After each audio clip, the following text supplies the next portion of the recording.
അപ്പോൾ നമ്മൾ ഈ ആശാവർക്കർമാരെ സമരം ഇന്ന് തിരുവനന്തപുരത്ത് നടന്നുകൊണ്ടിരിക്കുകയാണ്. 7000-ലധികം ആശാവർക്കർമാർ നഗരത്തിൽ എത്തിയിട്ടുണ്ടെന്നാണ് അറിവ്.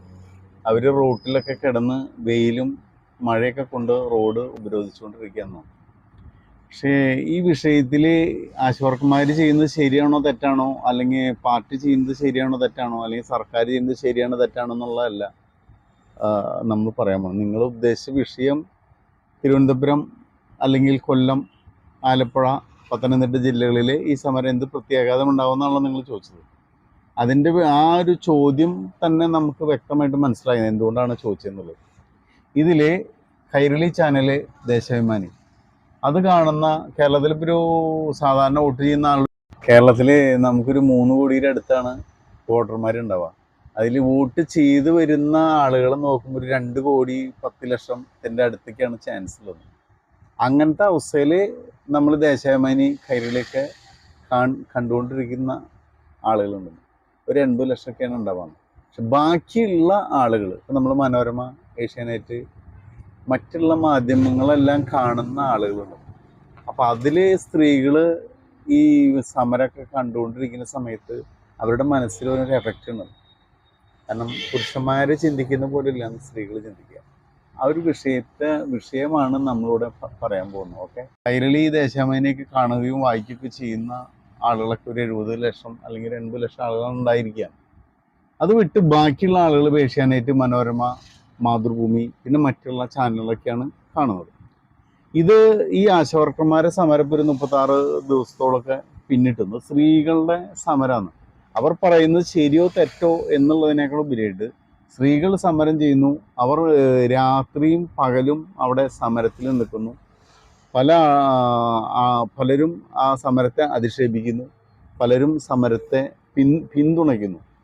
പക്ഷേ സ്ത്രീകൾ ചെയ്യുന്ന സമരമായതുകൊണ്ട് ഈ സമരത്തിൻ്റെ വിഷയം ഏറ്റവും കൂടുതൽ എന്താ പറയുക, സ്ത്രീകൾ വളരെയധികം ശ്രദ്ധിക്കുന്നു. ശരിക്കും പറഞ്ഞാൽ സ്ത്രീകളുടെ പ്രശ്നം ശരിക്ക് അറിയുക സ്ത്രീകൾക്കാണ്. അവർ സമരം ചെയ്യുമ്പോൾ അവർക്ക് ബാത്റൂമിൽ പോകണം, വെള്ളം കുടിക്കണം, പല പല വിഷയങ്ങളുണ്ട്. അപ്പോൾ സ്ത്രീകളുടെ മനസ്സിൽ ഇതൊക്കെയാണ് ഓടിയെത്തുന്നത്, ഈ സമരം കാണുന്ന സ്ത്രീകൾ. അപ്പോൾ അങ്ങനത്തെ ഒരു അവസ്ഥ വരുമ്പോൾ ഇത് ശരിയാണോ തെറ്റാണോ എന്നതിനേക്കാൾ ഉപരിയായിട്ട് അവർ പാവങ്ങൾ, അയ്യോ ഇങ്ങനെ എത്ര കഷ്ടപ്പെട്ടിട്ട് ബുദ്ധിമുട്ടിയിട്ട് വന്നിരിക്കുന്നത് എന്നൊരു തോന്നൽ വരികയാണെങ്കിൽ ഈ തിരുവനന്തപുരം ജില്ല, കൊല്ലം ജില്ല, പത്തനംതിട്ട ജില്ല, ആലപ്പുഴ ജില്ല, ഇതൊക്കെ കേന്ദ്രീകരിച്ചിട്ടുള്ള പ്രവർത്തകരാണ് കൂടുതലും തിരുവനന്തപുരത്തേക്ക് ഇന്ന് എത്തിയിട്ടുള്ളത്. അപ്പോൾ സ്വാഭാവികമായിട്ട് അവരുടെ കുടുംബങ്ങൾ, അതുമായി ബന്ധപ്പെടുന്നവർ, അവർ ബന്ധമുള്ള സ്ത്രീകൾ, ഇനി ആശാവർക്കർമാരുടെ വർക്ക് എന്ന് പറഞ്ഞു കഴിഞ്ഞാൽ വീടുകളിലും കയറിറങ്ങി ചെയ്യുന്നൊരു വർക്കാണ്. അപ്പോൾ അവർക്ക് സ്ത്രീകളായിട്ടാണ് ബന്ധം കൂടുതൽ വരുന്നത്. അപ്പോൾ ഇത്തരം ഒരു അവസ്ഥ വരുമ്പോൾ എന്താ പറയുക, സാധാരണഗതിയിലുള്ള സാധാരണക്കാരായ ശരാശരിക്കാരായ മലയാളികളായ സ്ത്രീകളുടെ ഉള്ളിൽ സർക്കാരിനോട് ഒരു ഇഷ്ടക്കേട് വരാനുള്ള സാധ്യത വളരെയധികമാണ്. അതൊരു പക്ഷേ ചെറിയ തോതിൽ സർക്കാരിന് അനുകൂലമായി കിട്ടേണ്ട വോട്ടുകളിൽ ഒരു ചേഞ്ചസ് വരുത്താനുള്ള സാധ്യത നമുക്ക് തള്ളിക്കളയാൻ പറ്റില്ല. അത് ആർക്കും ഗുണമാവുമെന്ന് പറയാൻ പറ്റില്ല. ഒരു പക്ഷേ ആശാവർക്കർമാർ വോട്ട് ചെയ്യാതിരിക്കാം, അതല്ലെങ്കിൽ അവർ എന്താ പറയുക, സർക്കാരിനെതിരെ ഉള്ളൊരു നിലപാടിലേക്ക് പോവാം, അതല്ലെങ്കിൽ ഒരു പക്ഷേ UDFനോ അല്ലെങ്കിൽ BJPക്ക് അനുകൂലമായിട്ട് മാറാം. പക്ഷേ നമ്മൾ പറഞ്ഞു വരുന്ന വിഷയത്തിൽ, ഞാൻ ഈ വിഷയത്തിൽ നമ്മൾ കാണുന്നത് സ്ത്രീകളുടെ സമരമായതുകൊണ്ട് സ്ത്രീകളുടെ ഉള്ളിൽ രാഷ്ട്രീയത്തിന് അതീതമായിട്ട് സ്ത്രീകളുടെ മനസ്സിൻ്റെ ഉള്ളിൽ ഒരു അസ്വസ്ഥതയുണ്ടെന്ന് ഈ സമരത്തെ ചൊല്ലി. അത് ഒഴിവാക്കേണ്ടത് ആവശ്യമാണ്.